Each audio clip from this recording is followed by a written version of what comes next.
ഞാനിപ്പോൾ ഇരിക്കുന്ന എൻ്റെ ഓഫീസിലാണ്. ഈ എപ്പിസോഡ് ഷൂട്ട് ചെയ്യുന്ന തൊട്ട് മുമ്പ് നടന്ന ഒരു രസകരമായ കാര്യമുണ്ട്. ഒരു പെൺകുട്ടി തൊട്ടടുത്ത ഓഫീസിലെ ഒരു മെഴുക്കി വക്കീൽ കുട്ടിയാണ്. അവളെന്നെ വിവാഹം ക്ഷണിക്കാനായിട്ട് വന്നു. ഞാനവിടെ വിവാഹ ക്ഷണം സ്വീകരിച്ചു, അത് കൈപ്പറ്റി. എന്നിട്ട് ഞങ്ങളോട് 3 കാര്യം പറഞ്ഞു. ഒന്ന്, 498 എന്നൊരു വകുപ്പുണ്ട്. അതായത് ഭർത്താവിൻ്റെ വീട്ടുകാരും ഈ പറയുന്ന പോലെ സ്ത്രീധന സംബന്ധമായി നിന്നെ ഉപദ്രവിച്ചാൽ ഓർത്തിരിക്കണം. വക്കീൽ കുട്ടിയാണ്, എന്നാൽ പോലും ഞാനത് പറഞ്ഞു കൊടുത്തു.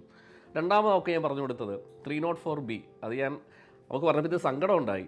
അത് ഡൗറി ഡെത്താണ് അതിനെതിരെ. അത് അവൾ ഒരിക്കലും അത്തരം സാഹചര്യത്തിലേക്ക് പോകണ്ട, പക്ഷേ നമ്മൾ അവൾക്ക് പറഞ്ഞു കൊടുക്കുകയാണ്. മൂന്നാമത്തത് 1961 പാസ്സായ ഡൗറി പ്രൊഹിബിഷൻ ആക്ട്, അതായത് സ്ത്രീധന നിരോധന നിയമം. ഇത് 3ഉം കല്യാണം കഴിക്കുന്നവർ മനസ്സിലാക്കിയിരിക്കണം. ഒരുപാട് കേസുകൾ മിസ്യൂസ് ചെയ്യപ്പെടുന്നുണ്ട് സ്ത്രീധനത്തിൻ്റെ പേരിൽ. അല്ലെങ്കിൽ പെൺകുട്ടികൾ ഭർത്താക്കന്മാരുടെ വീട്ടുകാരെ ഉപദ്രവിക്കുന്നുണ്ട്, ഒരുപാട് പേർ പീഡനത്തിൽ പോകുന്നുണ്ട്.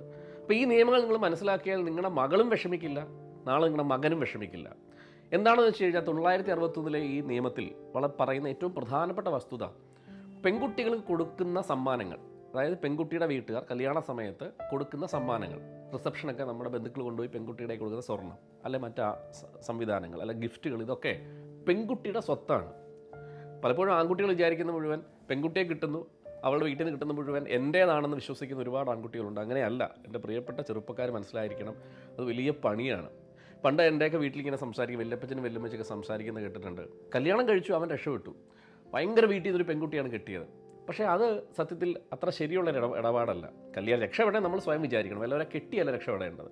അപ്പോൾ ഇവിടെ പെൺകുട്ടിക്ക് എടുക്കുന്ന എല്ലാ ഗിഫ്റ്റുകളും, അല്ലെങ്കിൽ അവർക്ക് കിട്ടുന്ന സ്വർണ്ണമാവട്ടെ, ആഭരണങ്ങളാവട്ടെ, വസ്ത്രമാവട്ടെ, ഇതെല്ലാം അവളുടെ ഗിഫ്റ്റാണ്.